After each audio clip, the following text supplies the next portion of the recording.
And welcome again to Beyond the Headlines. I am Nifemi Oguntoye. Nigeria's long and often turbulent relationship with organized labor appears to be at a crossroads. In recent weeks, the federal government, as you're aware, has recorded notable breakthroughs. Resident doctors suspended their planned January 12th strike.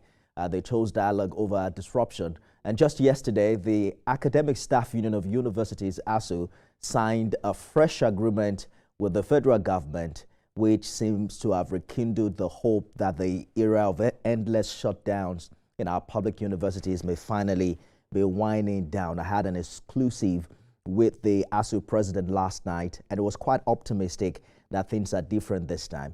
But even as those fires cool, another one is raging. For exactly 2 months today, health workers under the Joint Health Sector Unions, JOHESU, have remained on an indefinite nationwide strike, which began on November 15 last year, and that has paralyzed services across federal health institutions. At the center of this dispute is the unimplemented salary adjustments under the Consolidated Health Salary Structure, CONHES, a long-standing grievance dating back over a decade, and now a fresh flashpoint: the federal government's decision to enforce its controversial no work, no pay policy, with salaries reportedly stopped via IPPIS. The Trade Union Congress has stepped in, and they are issuing a final warning, accusing government of intimidation, abuse of power, and negotiating in bad faith, as well as threatening nationwide resistance if the circular is not withdrawn.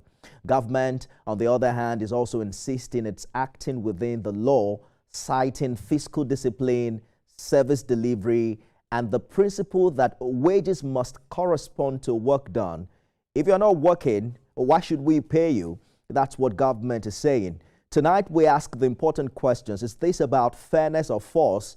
Are we looking at dialogue or discipline? And who ultimately bears the cost of government? Who ultimately bears the cost? Is it government, the workers, or Nigerian patients who now suffer for it? Let's bring in Kamal Ibrahim, who's president of the Nigeria Union of Allied Health Professionals, one of the 4 registered unions that make up JOHESU. Mr. Ibrahim, thank you for joining us. Let's go beyond the headlines. JOHESU has been on strike for 2 months now, exactly 2 months today. I'm sure you know patients are struggling, hospitals are stretched, and public sympathy is also thinning. In one sentence, what is the single most important thing you would say federal government has failed to do that makes this strike unavoidable? Thank you for having me once more. Good evening, viewers. In one sentence, federal government has failed to honor the agreement and the document that they have produced to adjust the CONHES upward as it was done to commence 12 years ago. That is the failure that led to this strike. We'll discuss the details of these grievances shortly, but let us look at the fallout. Reports is estimating over 400 billion naira in losses across some 73 federal health institutions since this strike began last year, alongside issues like delayed surgeries, overstretched emergency units, and preventable suffering. How does JOHESU respond to Nigerians who argue that, you know what, whatever the merits of your demands are, the human and economic costs are becoming indefensible?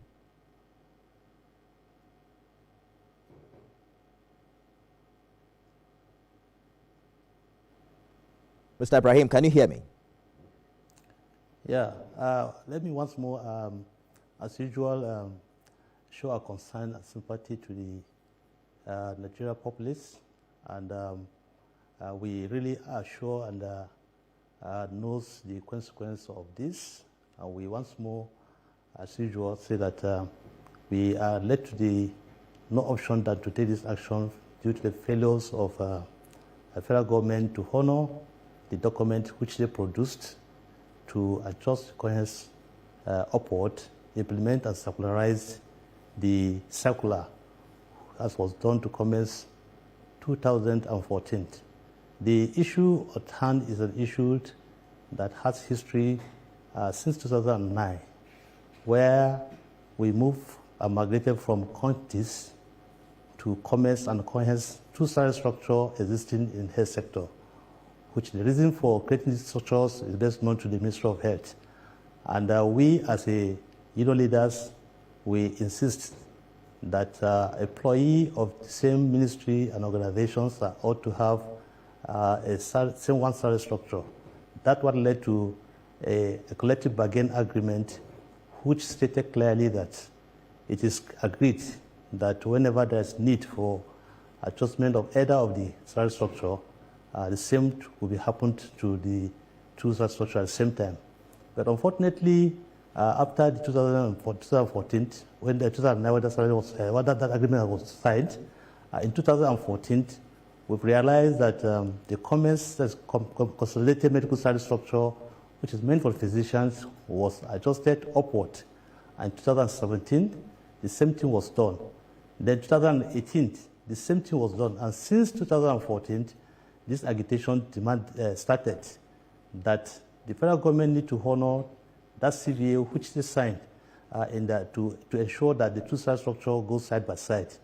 And as I'm talking to you, the 3 series of adjustment that was made has left the cohesive salary structure unattended to and give a huge gap, which about almost a 50% increment in comparison with commerce. And that has become a worrisome to all members of JOHESU, and it got to the extent whereby he has introduced a real rivalry and discrimination which has affected service delivery in the centers. So now recently in 2000, and when we argued that, we argued up to 2021, when government now agreed that yes, there's an aberration created between the two salary structure, which was done in 2014.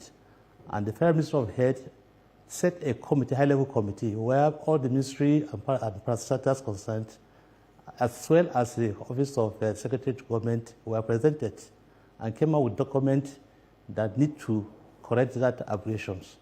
So in 2023, that document was transmitted to DG Budget for further process implementations. Now in 2005, the government, 2025 now, the Federal Ministry of Health now felt that they have to bring all the parties together and have a fresh CBA, that's collective bargaining agreement, to rest all the issues. So our argument is this: the baseline that needs to build on this collective bargaining agreement has not been established, because one salary structure has been tinkered with over 3 times without others. So we are agitating that this adjustment that have been made, or the correction that have been made in 2021, has to be implemented so that we'll have a better baseline in which the CVA will be discussed. But worrisome, you may agree with me, with this adjustment that was done 3 times against commerce without cohesive, has left a huge gap that people cannot imagine. I give you an instance. Head workers who has been employed at Cohes 9, a medical practitioner came in Cohes 12. It will take that person no less than 6 to 9 years to grow up to that Cohes 12. And you imagine the salary package of that Cohes 12 of a physician is still higher than the same head worker who is in that Cohes 12. So it's telling you that somebody that have grown over 9 years to a position, somebody that comes a day, is still earning a salary more than that. That does not stop at that instance. The other allowances we have is the establishment that they collect 100% higher than what we have.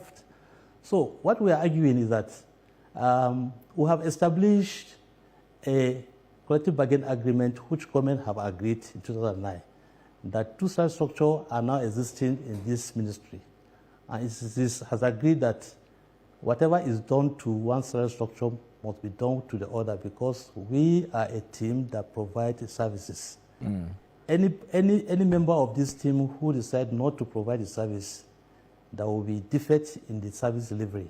So we felt whatever is the reasons that was made to adjust commerce, the same reason must be extended to other salary areas.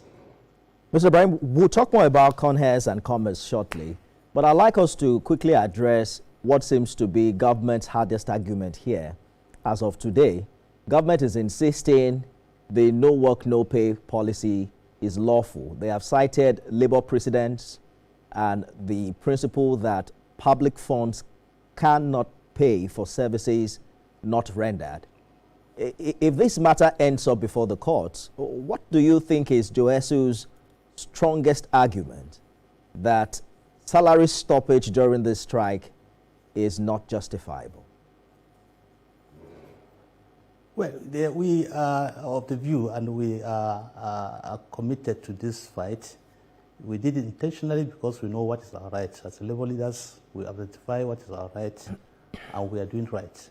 And the provision for going to strike has been provided in this Industrial Dispute Act, and we have fulfilled all the requirements that need to be met before going on strikes. And we have seen the issue of circular for no work, no pay. Because we are determined and we are intentionally go on this to fight for our rights. We saw it and we are not arguing it. But however, you could see a recent response by our parents, because you cannot be going into a negotiation with us, on the other hand, and you issue a letter of intimidation, on the other hand. You are weakening our bargaining strength. That is our point. I hear you, but specifically, are JOHESU workers expecting to be paid for the last 2 months that they did not work? Yes, because we have fulfilled the right to go on strikes. It's an aberration of our rights, and we've run into the right. And the Ministry of Federal Government has the right, has the opportunity to arrest the situation, because the 15 days ultimatum was rightly served. And I bet you the Ministry of Health or the federal government did not call us for any discussion until the eve of the day of expiration of the ultimatum. And we have left no option to go on strikes. So in that case, we are arguing in that perspective that we have made the requirement, we have given the window period to address the issue, and they could not address it. Let's go on a short break. When we return, we'll talk more about why this issue has lasted for so long and what you think must happen for JOHESU to return to work. Stay with us, everyone.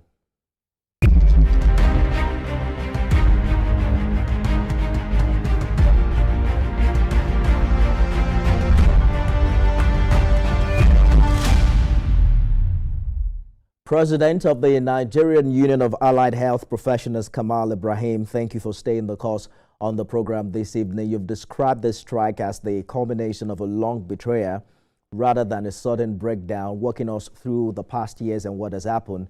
Walk us through, for clarity, the core grievance, how the high-level body committee's report on the adjusted consolidated health salary structure, CONHES, submitted to the Presidential Committee on Salaries and Wages as far back as 2022 became a tipping point for this shutdown. In 2009, we understand that comments for doctors, there was a collective bargain agreement that created 2 parallel salary structures, comments for doctors and COHES for other health professionals.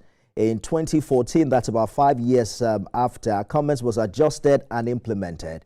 Precisely, what do you think happened to CONHES and why you think it's not enjoying the exact attention that comments enjoyed?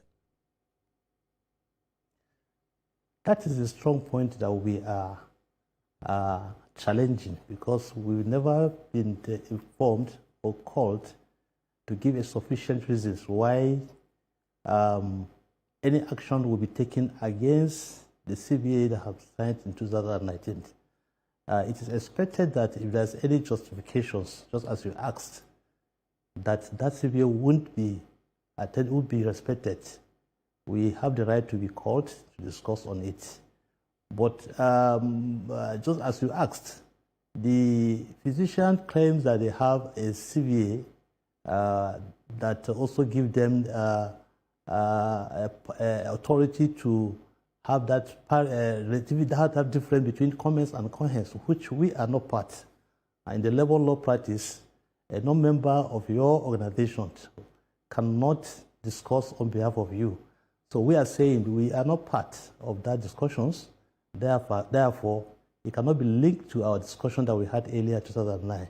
And that's why we have a stronghold over 2009 collective bargaining, which we collectively do as a baseline to discuss.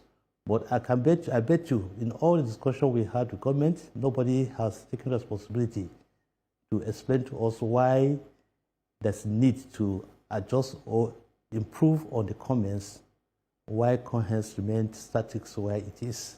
It's a big question that every one of our members is asking, which is the basic reason why we are insisting that ours must be also adjusted. And if we have had a new reasons for why it should be done, so we should have gone on strike. Yeah. Well, I'm counting in my fingers precisely how many times this have happened. And I'm also looking at precisely what you think has happened in the past 8 weeks of this particular strike, Mr. Ibrahim. What kind of conversations have happened? Because some government MDAs have said the absence of the Presidential Committee on Salaries stalled progress, and that once reconstituted, the process had to restart properly, and what have you. Have you been able to exhaust every channel of dialogue before escalating to an indefinite strike? And what has happened in the past 2 months, at the dialogue table? Have you been speaking with government, or it's been silence for that long?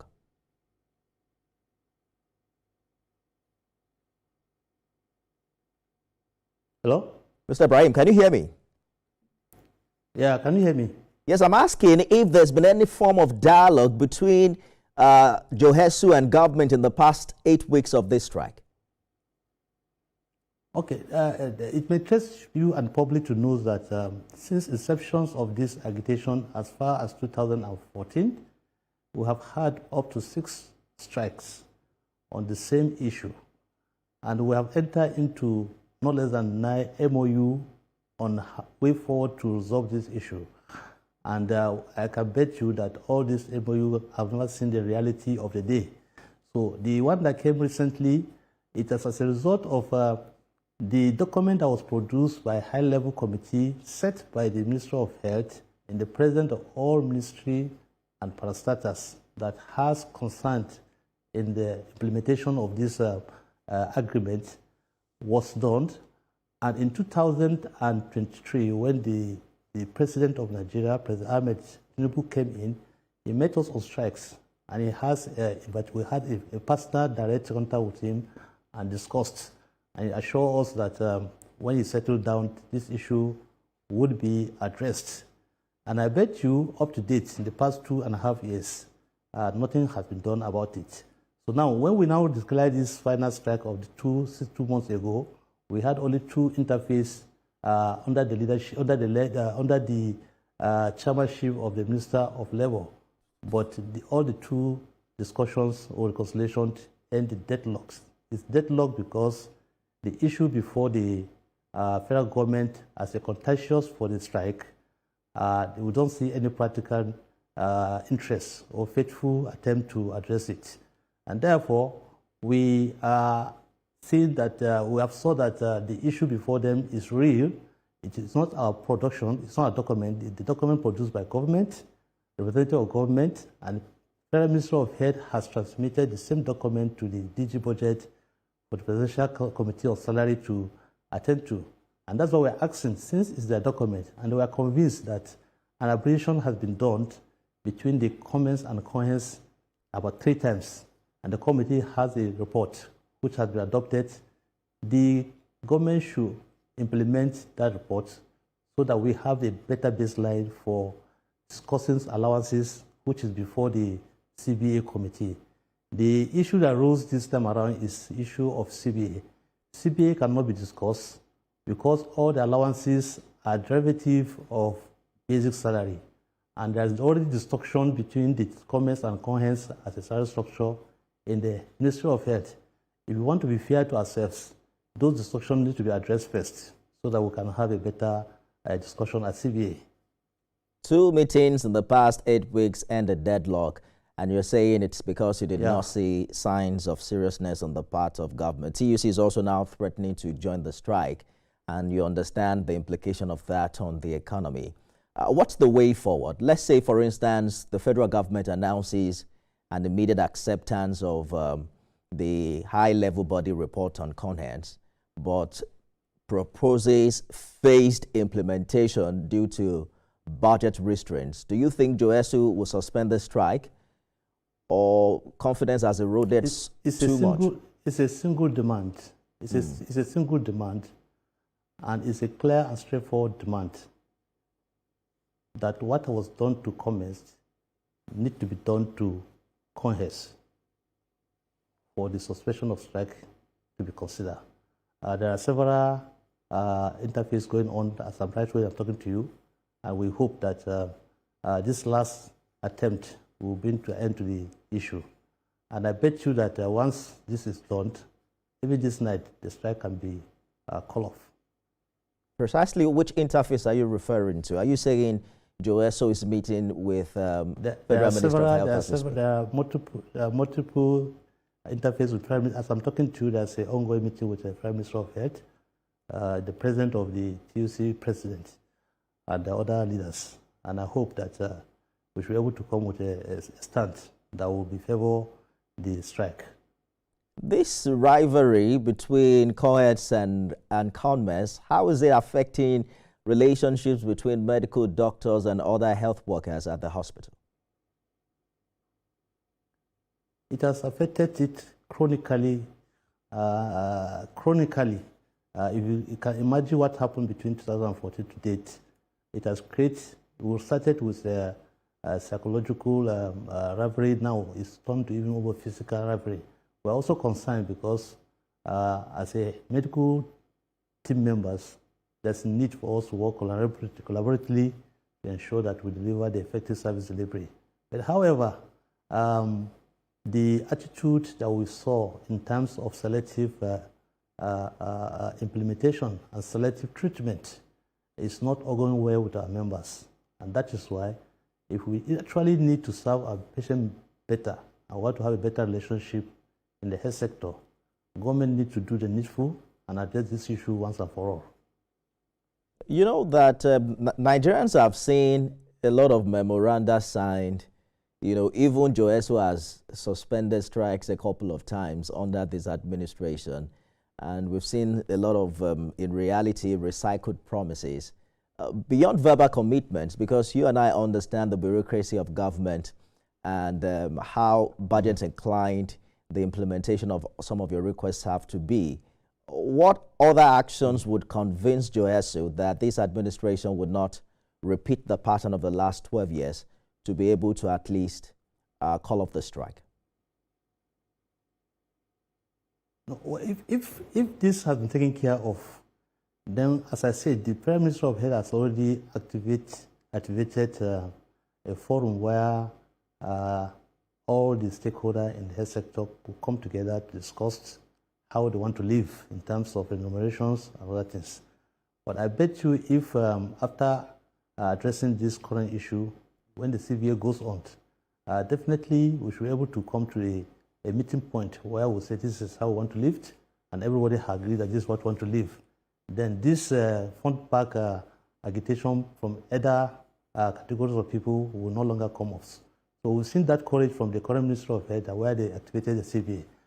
So what we are just telling them that the platform at which the CVAs need to come and discuss is not ripening. It's not the ripe type. So we need to work and ensure that a better baseline for every categories of workers has been established.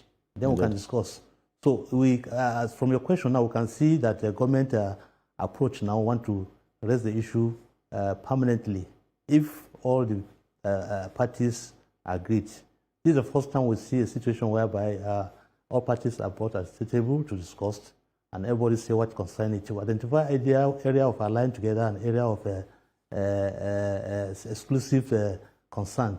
So those where we are aligned, we should be able to agree, and everybody signed and say this is what we work. And that would lead to where the situation we are today, where we have a selective or isolated negotiation, and it's linking to other people.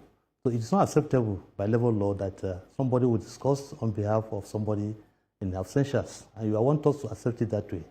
So we see a move that if government really want to address it with this movement, we should be able to have a permanent solution to it. But before then, let's have a baseline where we are before. Good place to live it. There are many Nigerians who argue that the health sector strike should be treated differently from other industrial actions because lives are directly involved, and that's why they also expect that JOHESU and its health workers should carry a higher moral burden, just as government also needs to pay more attention. The hopes are high given what we've seen in the past weeks with resident doctors, and just yesterday a new agreement signed with ASU. Hopefully, we're going to also see the end of this 8-week-old strike in a matter of days. Kamal Ibrahim is president of the Nigerian Union of Allied Health Professionals, one of the 4 registered unions that make up JOHESU. Thank you so much for talking to us. Thank you for having me. That's our show today, everyone. Thank you for being a part of it. Remember, you can watch it again at midnight and 6 a.m. tomorrow. I am Nifemi Oguntoye.